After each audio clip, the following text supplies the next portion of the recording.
সাথীর ক্যাম্পে তো স্পষ্ট হয়ে গেল যে মুখ্যমন্ত্রী ডবল ডবল চাকরির কথা যে বলেছিলেন সেটা একটা ব্লাফ।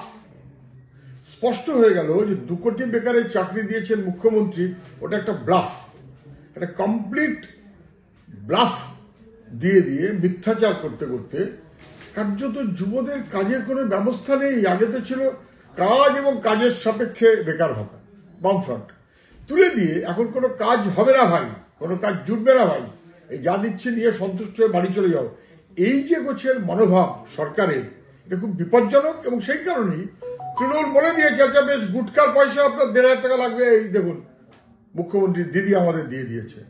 তো ফলে ঠিক আছে, সরকার দিয়েছে, সরকার তো এখন ব্যক্তির টাকা দিচ্ছে না, সরকার দিচ্ছে মানুষের ট্যাক্সের টাকা। কারোর জন্য যদি সরকার কোনো স্কিম ঘোষণা করে সে যাবে নাই বা কেন, সে যাচ্ছে, অতএব লম্বা লাইন হচ্ছে। কিন্তু এই লম্বা লাইন বোঝাচ্ছে যে পশ্চিমবাংলার যুব সমাজের হাল কত অসহায়, কত ভয়ঙ্কর এবং ভয়াবহ। ড্রপ বক্স বসানো হয়েছে, সবাই সেখানে আবেদন দেবেন। আমি প্রার্থী হতে চাই।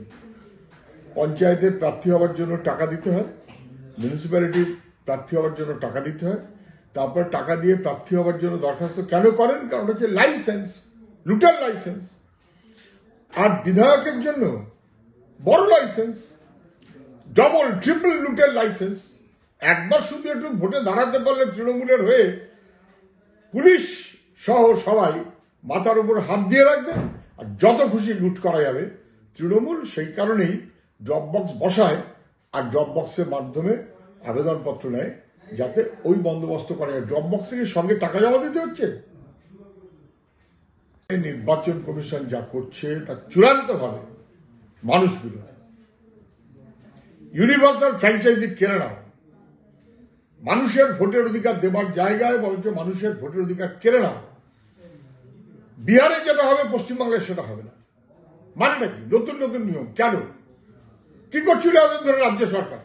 এই শেষ বাজারে এখন মনে পড়েছে কেন এইসব চলছে?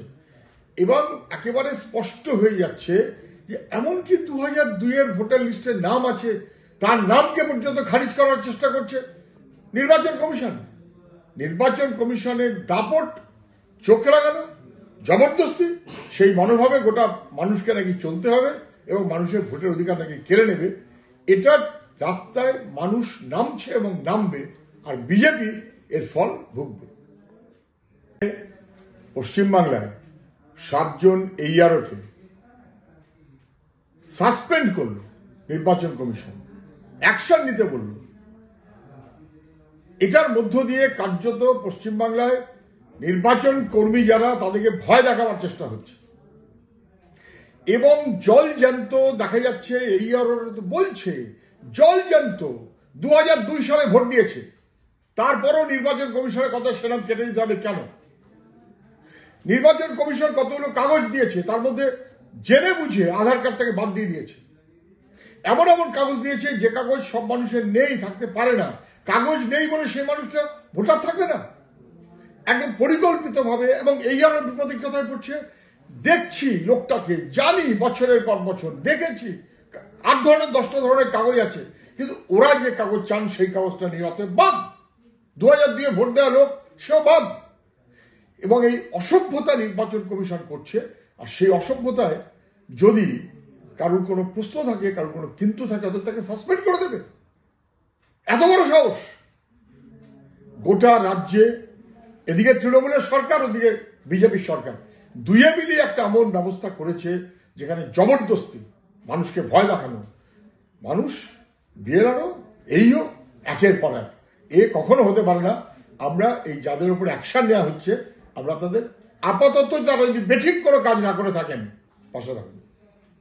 মন্ত্রী বিজেপির, তিনি বলেছেন খোলা বাজারে মাংস বিক্রি করা যাবে না, মাছ বিক্রি করা যাবে না, ইত্যাদি ইত্যাদি।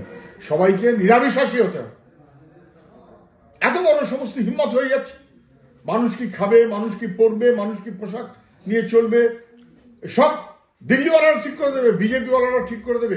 এটাই RSS রাজনীতির ভয়ঙ্কর ব্যাপার। বিজেপিকে পছন্দ করেন অথবা অপছন্দ করলেও সঙ্গে থাকেন এমন সাধারণ মানুষকে আমরা বলবো, ভেবে দেখুন, মানুষের অধিকার, গণতন্ত্র বোধ, এগুলোকে শুষে ভেঙে সর্বনাশ করতে চায় বিজেপি এবং আরএসএস।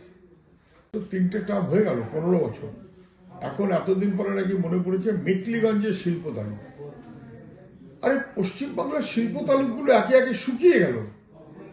হঠাৎ ওরা মনে পড়েছে যেখানে চাষ হয় ভুট্টা চাষ, সেখানে কোনো শিল্প তালুক করবেন। এগুলো ভোটের জন্য করছে, ওই সিট জিতবে না তৃণমূল। মানুষ ওখানে বিরক্ত হয়ে যাচ্ছে। সেই কারণে মানুষকে প্রলুব্ধ করার জন্য এখন 300 একর ইত্যাদি শিল্প তালুক বলছেন। লোকে তো বলবে যে পশ্চিমবাংলায় অটো হাব, পশ্চিমবাংলায় কেমিক্যাল হাব, এসব যারা ধ্বংস করেছে তারা পশ্চিমবাংলায় শিল্প করবে না, তারা করতে পারে তোলাবাজির শিল্প। আর কোনো শিল্প তৃণমূলের দ্বারা সম্ভব নয়।